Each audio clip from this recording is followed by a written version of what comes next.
octopus. That's not something a lot of people tackle at home, though there's no really good reason for that because it's actually quite easy to work with other than the challenge of what it looks like. Now, if the only octopus that you can find and you want to tackle this is one of these large ones, then you're going to have to go through several other steps. You're going to have to clean it like the small ones. We'll get into that in a minute. But then you're going to have to simmer it, just a very gentle simmer until it's completely tender. With the little ones, it's straight to the grill well after you've cleaned them. So let's go step by step through that part of it. When you buy them, and I highly recommend that you buy the ones that say pre-tenderized, it just means that they're going to be a little bit more tender and delicious when you cook them on the grill. They will come with the heads already cleaned. So you want to stretch it out like this and then cut just below where the head and the body come together. So right down in there. Okay, I can feel this little beak that is in there. So I'm going to cut a little lower to expose that beak. And it's right there. That's what I want to get out. So if there's a hole in there, you know that the beak has already been taken out. If not, then just simply pull it out like that. The next step is to trim it up a little bit. I don't find any use for these little tiny thin tentacles at the very base. So I cut them off like that. It just makes it easier for me. Now this little small octopus here is ready to go onto the grill. Drizzle a little olive oil over the octopus, then sprinkle on some salt and pepper.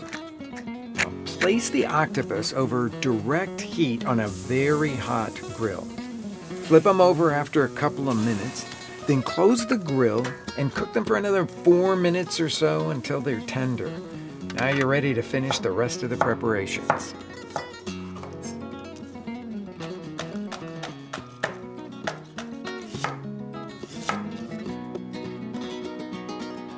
Now olive oil to coat the bottom of a pan pretty heavily. What I'm going to make to go with this octopus is a classic preparation that people serve with octopus. It's called escabeche. And you can kind of think about it as a warm or room temperature vinaigrette. That's why we start with the olive oil. We'll add some vinegar later. But then it's got all these different vegetables that are cooked in it and this beautiful resonant spice blend that almost makes it taste a little bit Middle Eastern, classic Mexican preparation. So we're going to start by combining carrots and hot banana pepper, what's called shkatik in the Yucatan Peninsula, and onion in the pot with the olive oil, and cook those until they are softening and beginning to brown.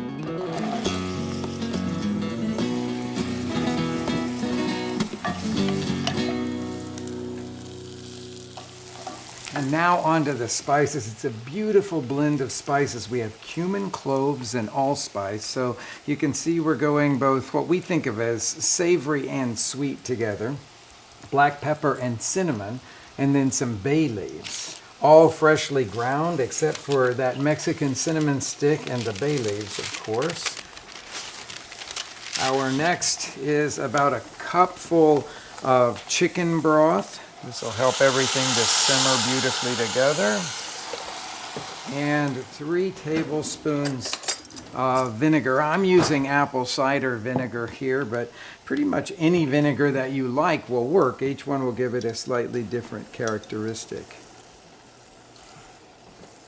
And now the salt goes into it. This is from Celestún in the Yucatan Peninsula. This always reminds me where I've traveled to and the things that I ate in those places. We'll let this simmer for 10, 15, 20 minutes, just gently. Then, of course, we'll take the bay leaves out. We'll take the cinnamon stick out, cool it to room temperature. And then all we have left is just to cut up the grilled octopus, combine the two, and we're ready to serve.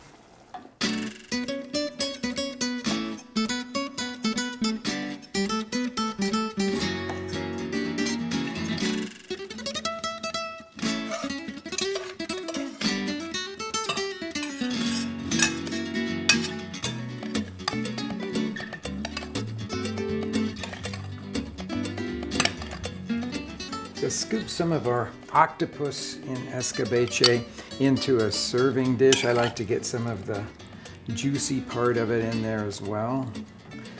Then it needs something a little bit fresh, I think, and places in Mexico that make octopus and escabeche use a lot of flat leaf parsley. And then I think it needs something crunchy to go along with it. So I like to break apart tostadas and just set those on the side of the plate like that. The nice thing about a dish like this is that you can make it up a day or two in advance, put it in the refrigerator, and it'll just get better.